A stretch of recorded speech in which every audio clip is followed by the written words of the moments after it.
ଭୁବନେଶ୍ୱର ଉଚ୍ଚଶିକ୍ଷା ପାଇଁ ଓଡ଼ିଶା ବିଦେଶୀ ଛାତ୍ରଛାତ୍ରୀଙ୍କର ଏକ ପସନ୍ଦଯୋଗ୍ୟ ହବ୍ରେ ପରିଣତ ହୋଇଛି।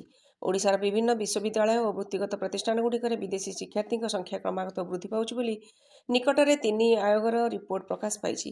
ଭାରତରେ ଉଚ୍ଚଶିକ୍ଷାର ଆନ୍ତର୍ଜାତିକରଣ ଉପରେ ତିନି ଆୟୋଗ ରିପୋର୍ଟ ଅନୁସାରେ 2021-22 ଶିକ୍ଷାବର୍ଷରେ ଓଡ଼ିଶାକୁ ସର୍ବାଧିକ ବିଦେଶୀ ଛାତ୍ରଛାତ୍ରୀ ଶିକ୍ଷାଲାଭ ପାଇଁ ଆସିଛନ୍ତି।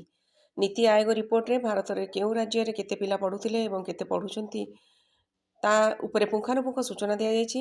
ଖୁସିର କଥା, ଓଡ଼ିଶାରେ ବିଦେଶୀ ଛାତ୍ରଛାତ୍ରୀଙ୍କ ସଂଖ୍ୟା ବୃଦ୍ଧି ପାଇଛି। ଏହା ସହ ବିଦେଶୀ ଛାତ୍ରଛାତ୍ରୀଙ୍କୁ ଆପଣାଇବାରେ ଭାରତର ଶ୍ରେଷ୍ଠ 10ଟି ରାଜ୍ୟ ମଧ୍ୟରେ ଓଡ଼ିଶା ରହିଛି।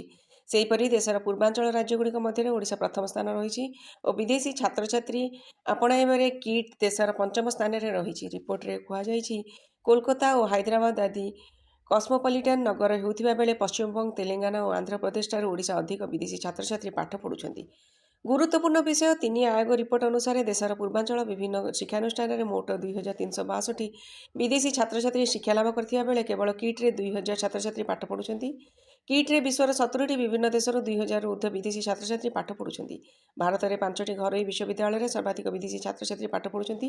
ସେଥିମଧ୍ୟରୁ ସର୍ବାଧିକ ଛାତ୍ରଛାତ୍ରୀଙ୍କୁ ଶିକ୍ଷାଦାନ କରୁଥିବା କିଟ୍ ପଞ୍ଚମ ସ୍ଥାନରେ ରହିଛି। ବର୍ତ୍ତମାନ ସୁଦ୍ଧା 5000ରୁ ଉର୍ଦ୍ଧ୍ୱ ବିଦେଶୀ ଛାତ୍ରଛାତ୍ରୀ କିଟ୍ରୁ ଉତ୍ତୀର୍ଣ୍ଣ ହୋଇସାରିଛନ୍ତି। ଭୁବନେଶ୍ୱର ଏକ ଟାୟାର 2 ସହର ଓ ଏହାର ଇଣ୍ଟରନ୍ୟାସନାଲ ଫ୍ଲାଇଟ୍ ସଂଯୋଗର ବିଶେଷ ସୁବିଧା ନଥିଲେ ମଧ୍ୟ କିଟ୍ରେ ଶିକ୍ଷାଦାନ ସୁନାମ ଓ ଛାତ୍ରଛାତ୍ରୀଙ୍କ ପାଇଁ ଅନ୍ୟାନ୍ୟ ସୁଯୋଗ ଦିଆଯାଉଥିବାରୁ କିଟ୍ ପ୍ରତି ବିଦେଶୀ ଛାତ୍ରଛାତ୍ରୀଙ୍କ ଆକର୍ଷଣ ରହିଛି। ଭାରତ ସରକାର ନୂଆ ଶିକ୍ଷାନୀତି 2020 ଅନୁସାରେ ଯେଉଁ ଶିକ୍ଷାନୁଷ୍ଠାନରେ ଯେତେ ଅଧିକ ବିଦେଶୀ ଛାତ୍ରଛାତ୍ରୀ ଶିକ୍ଷାଲାଭ କରିବେ, ସେହି ଅନୁସାରେ ଉକ୍ତ ଅନୁଷ୍ଠାନ ବା ରାଜ୍ୟକୁ ସରକାର ସେତିକି ଗୁରୁତ୍ୱ ଦିଆଯାଉଛି।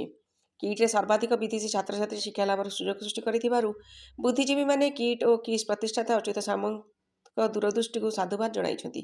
2012 ମସିହାରେ ଓଡ଼ିଶାରେ ମାତ୍ର 12 ଜଣ ବିଦେଶୀ ଛାତ୍ରଛାତ୍ରୀ ଅଧ୍ୟୟନ କରୁଥିବା ବେଳେ ଏବେ କେବଳ କିଟ୍ରେ 2000ରୁ ଉର୍ଦ୍ଧ୍ୱ ବିଦେଶୀ ଛାତ୍ରଛାତ୍ରୀ ଅଧ୍ୟୟନ କରୁଛନ୍ତି। ଆଗାମୀ ଶିକ୍ଷାବର୍ଷରେ କିଟ୍ରେ ବିଦେଶୀ ଛାତ୍ରଛାତ୍ରୀଙ୍କ ସଂଖ୍ୟା ବୃଦ୍ଧି ପାଇବ ବୋଲି ଶ୍ରୀ ସାମନ୍ତ ଆଶା ପ୍ରକାଶ କରିଛନ୍ତି। କିଟ୍ରେ ଛାତ୍ରଛାତ୍ରୀଙ୍କ ପାଇଁ ଶିକ୍ଷା ଭିତ୍ତିଭୂମି, ଶିକ୍ଷା ପରିବେଶ, ସୌନ୍ଦର୍ଯ୍ୟକରଣ, ସବୁଜିମା ଓ ବିଶେଷ କରି କ୍ରୀଡ଼ା ଭିତ୍ତିଭୂମି ଆଦି ସୁବିଧା ବିଦେଶୀ ଛାତ୍ରଛାତ୍ରୀଙ୍କ ପାଇଁ ଆକର୍ଷଣର କେନ୍ଦ୍ରବିନ୍ଦୁ ପାଲଟିଛି ବୋଲି ଶ୍ରୀ ସାମନ୍ତ କହିଛନ୍ତି। ସମୃଦ୍ଧ ଓଡ଼ିଶାରୁ ବାଳକୃଷ୍ଣ ପଟ୍ଟନାୟକଙ୍କ ରିପୋର୍ଟ।